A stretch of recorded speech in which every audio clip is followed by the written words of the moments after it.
कांग्रेस नेता और पूर्व केंद्रीय गृह मंत्री शिवराज पाटिल का निधन हो गया। 90 साल की उम्र में उन्होंने दुनिया को अलविदा कह दिया। शिवराज पाटिल के निधन पर कांग्रेस अध्यक्ष मल्लिकार्जुन खड़गे, राहुल गांधी, प्रियंका गांधी और पीएम नरेंद्र मोदी, राष्ट्रपति मुर्मू समेत कई नेताओं ने शोक जताया है। आइए अब इस दुख की घड़ी में शिवराज पाटिल के जीवन से जुड़ी कुछ बातें जानते हैं। नमस्कार, मेरा नाम है सृष्टि राज और आप देख रहे हैं India.com। सबसे पहले जानते हैं कि शिवराज पाटिल कौन थे, उनका जन्म कब और कहां हुआ था।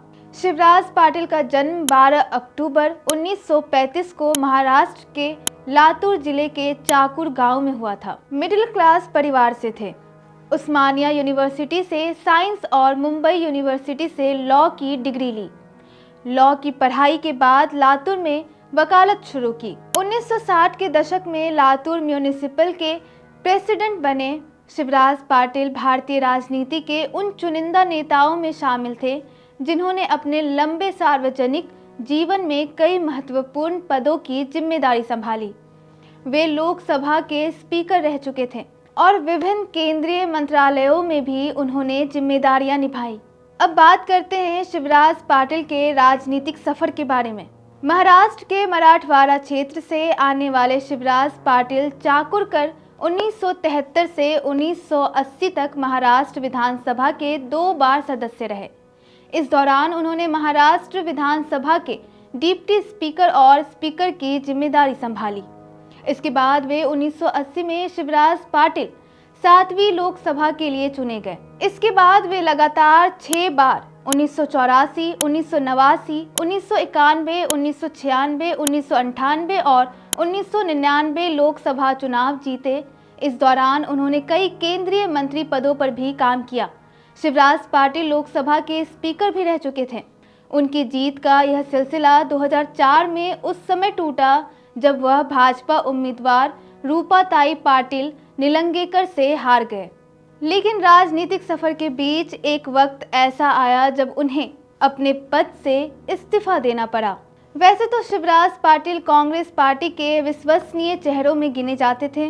उनके शांत स्वभाव और संतुलित तरीके से काम करने की खूबी को काफ़ी ज़्यादा सराहना भी मिलती थी। साल 2004 में उन्हें गृह मंत्री बनाया गया था, लेकिन साल 2008 में 26/11 मुंबई हमले के बाद उन्होंने अपने पद से इस्तीफा दे दिया था। कहा जाता है कि उन्होंने ये इस्तीफा सुरक्षा व्यवस्था की विफलताओं, खुफिया तंत्र की लापरवाही और राजनीतिक दबाव के कारण दिया था।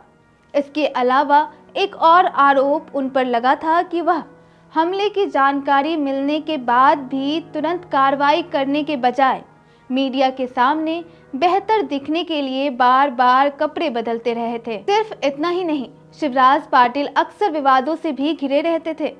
साल 2022 में उनका एक विवाद काफ़ी चर्चाओं में रहा जब उन्होंने भगवद गीता की तुलना जिहाद से कर दी थी। उन्होंने कहा था कि जिहाद सिर्फ कुरान में ही नहीं बल्कि गीता में भी है और जीसस की शिक्षाओं में भी है। इसके बाद खूब व्यापक विवाद छिड़ा था। शिवराज पाटिल साल 2010 से 2015 तक पंजाब के गवर्नर भी रह चुके।